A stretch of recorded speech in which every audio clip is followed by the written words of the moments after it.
In this year's leadership race, the biggest question is, who can take on Justin Trudeau? Supporting families through programs like the Rapid Housing Initiative, the First-Time Homebuyers Incentive, and the Canada Housing Benefit are continuing to help Canadians, but those are all programs that the Conservative Party voted against. Member for Carleton. Because they all failed. The proof is in the pudding. Housing prices now are higher than ever before. $720,000 for the average house, not a fancy mansion like the Prime Minister inherited or the one taxpayers pay to house him in. An average house costs $1 million in Canada's biggest city. And this is broadening the gap between rich and poor. He can't blame the rest of the world for the problem that is happening here at home. Over 18 years, through 7 tough election campaigns, Pierre Poilievre has moved to the front row in the fight against the Liberals. I asked him a very specific question, that he would rule out future tax increases on Canadian families, the ones they tried to implement already. The reason, won't he admit, that they won't rule those out is because the only way the Liberals can pay for their out-of-control spending is through massive tax increases. Now, Poilievre is taking his case to the party members, and he will get the verdict on September 10th. Canadians and Conservatives are asking, who is Pierre Poilievre?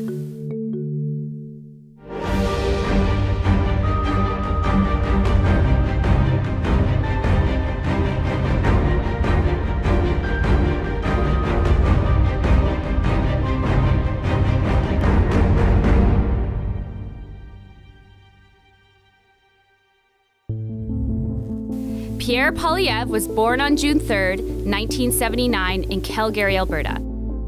As a student, he worked part-time at AGT, now known as TELUS, and worked cleanup at the Calgary Stampede.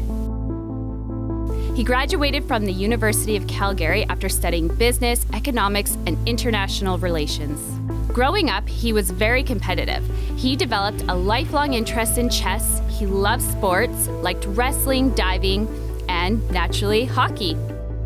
But when he got injured, his mom took him along to a Conservative meeting, and the rest is history. His parents shaped his attitudes. In an interview with Maclean's magazine, reporter Shannon Proudfoot said to Poilievre, "The bedrock political beliefs people have are usually rooted in their personal story. Your beliefs in fiscal responsibility and personal freedom have been remarkably consistent. But how is that rooted in your own biography?" Poilievre responded, "There are 2 things. First of all, I'm adopted. I had a teenage, unwed mother who had just lost her mother when I was born. 2 school teachers from Saskatchewan adopted me and raised me and basically gave me a life. So I have always believed that it is voluntary generosity among family and community that are the greatest social safety net that we can ever have. That's kind of my starting point." Just as a teenager, he was swept into the fast-moving politics of the time, working with leaders like Preston Manning, Jason Kenney, and Stockwell Day. In second-year university, he won $10,000 in a national contest where students explained how they would change Canada as Prime Minister. $10,000 was a lot of money in the 1990s. He wrote, "Although we Canadians seldom recognize it, the most important guardian of our living standards is freedom. The freedom to earn a living and share the fruits of our labor with loved ones.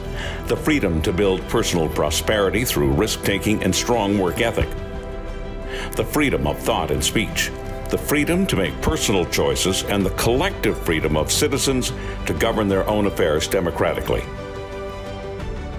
Poilievre wrote those words more than 20 years ago. He hasn't changed his tune much between then and now. Together, we will make Canadians the freest people on earth, with freedom to build a business without red tape or heavy tax, freedom to keep the fruits of your labor and share them with loved ones and neighbors, freedom from the invisible thief of inflation, freedom to raise your kids with your values, freedom to make your own health and vaccine choices, freedom to speak without fear, and freedom to worship God in your own way. Fresh out of university, Poilievre joined the staff of Stockwell Day, the newly elected leader of the official opposition. Soon after coming to Ottawa, he won the Conservative nomination in the riding of Nepean Carleton. In 2004, he challenged Liberal MP David Pratt, the Minister of National Defence. Pierre Poilievre was only 24 years old. He defeated the Liberal cabinet minister by more than 3,700 votes, becoming the youngest member of Parliament in Canada. He talked about his victory with Catherine Clark on the CPAC's Beyond Politics. Did any of your family tell you that you were crazy to be doing this? Well, I think I told them that, to be honest, I told my family that I wasn't going to win because I wanted their expectations to be low. Okay. And so that they wouldn't feel let down. And they thought, okay, well, if he's just running for the experience, that's great. He's just a crazy kid. That's right. Yeah. Have a shot. So my mother called me on election night when the results were coming in, and she said, "What's going on?" And I said, "Well, what do you mean?" And she said, "Well, the news is saying that you're winning." Had you kept your own expectations down? No, I was running to win. I was very serious about winning the campaign, and I did everything possible to achieve that goal. When Stephen Harper became Prime Minister in 2006, Poilievre started making a name for himself as one of the government's strongest defenders. Mr. Speaker, I thank you for the opportunity to rise on this occasion and discuss our government's decision to keep its promise, to do exactly after the election as we promised during. We promised, Mr. Speaker, not only that we would bring in roughly 29 different tax reductions, reducing the GST, reducing income tax, a new Canadian employment tax credit that is worth $155 for every single person who works, tax credits to help parents with the cost of putting their kids in sports so that we can encourage families to keep their children active, healthy, and out of trouble. Tax credits to help students buy textbooks worth $80 per student. Tax credits to help entrepreneurs buy tools for their daily work. And of course, the reduction in the GST to help every single taxpayer in Canada, regardless of their income. Those were the promises that we made. After winning 4 elections in a row, Poilievre was answering questions for the government in the House of Commons as Parliamentary Secretary. Mr. Speaker, we will be happy to compare our record on this side of the House of Commons to the Liberal record any day of the week. This is the party that passed the Accountability Act. This is the party that banned big money and corporate cash from the political system. This is the party whose Prime Minister has appointed every single senator that has been elected in the province of Alberta and has said to the people, to every province, that they too can have the opportunity to choose their own senators. On this side of the House, we say in both official languages, the exact same thing. Our Senate should be elected, our government should be accountable. By 2013, he was a federal cabinet minister at age 34. In 2015, he was Minister of Employment and Social Development, leading the expansion of the universal child care benefit. The Honourable Minister of Employment. Thank you, Mr. Speaker. I gather the question was about advertising. The reason that we are communicating with Canadians is to tell them about the expanded universal child care benefit. The benefit that has already lifted 41,000 children out of poverty and into the middle class is being expanded. It's being expanded. 100% of children under the age of 18 will be eligible to receive it. $2,000 for kids under 6. $720 for kids 6 through 17. I understand the NDP wants to take that money away and spend it on big bureaucratic programs. We're going to tell parents about it and make sure they get the money they're owed. He's very good when taking shots at Liberal and NDP politicians. But Poilievre has earned the respect of the opposition. Charlie Angus entered Parliament the same day as Poilievre 18 years ago. The NDP veteran told Shannon Proudfoot of Maclean's, "For as much as he is always putting his elbow in your face, he can be likable and charming." NDP MP Pat Martin told Chloe Fedio of the Ottawa Citizen that Poilievre was honourable and trustworthy. And when they worked together on the Federal Accountability Act, Martin said, "We disagree on almost everything, but he is true to his word and nothing I've ever seen would lead me to believe otherwise. He makes me mad quite often and I find him infuriating. But he's very good at what he does, and I think his enthusiasm comes from an honest place. The greatest members of Parliament don't come from the traditional background. I think of a guy like Pat Martin, for example, who's a New Democrat from Winnipeg. Pat Martin is a carpenter by trade, and he brings just a host of common sense that a lot of people wouldn't bring if they were from other professions. Vancouver Mayor Kennedy Stewart faced off against Poilievre when he was an NDP member of Parliament.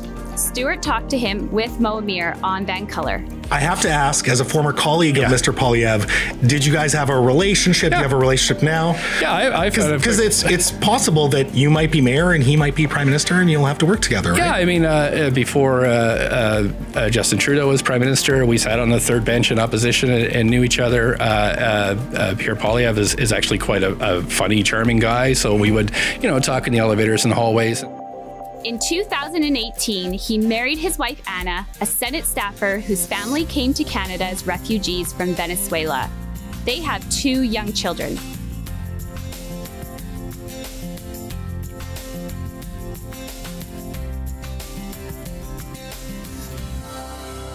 Prime Minister Trudeau's scandals put Poilievre in the spotlight as the fighter Canadians and Conservatives were looking for. First, it was the SNC-Lavalin cover-up and the firing of Jody Wilson-Raybould. And the facts are that a massive corporate giant with deep pockets lobbied the Prime Minister's office at least 14 times that we know of. That the Prime Minister's office and the Prime Minister himself then raised the issue of a special deal for that same corporation with the Justice Minister, and then only a month later she was suddenly removed from the position, following which she wrote a letter saying that she had spoken truth to power. It's time she had the chance to speak truth to the people. Canadians want to know. The Prime Minister has the ability to let them know. He can allow his members to vote for this amendment to bring all the witnesses, including his former Attorney General, to appear. And he can waive solicitor-client privilege because he is the client. If he refuses to do that, and if members of the committee vote against having additional witnesses, they will be voting for a cover-up. Last year, it was the We Charity scandal where Poilievre turned the spotlight on Trudeau's corruption.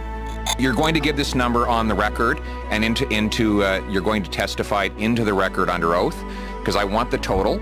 I want nothing left out, and I want you to tell us what the total value is that you have paid to Mr. Trudeau, his wife, his brother, and his mother. The total of everything. Indeed.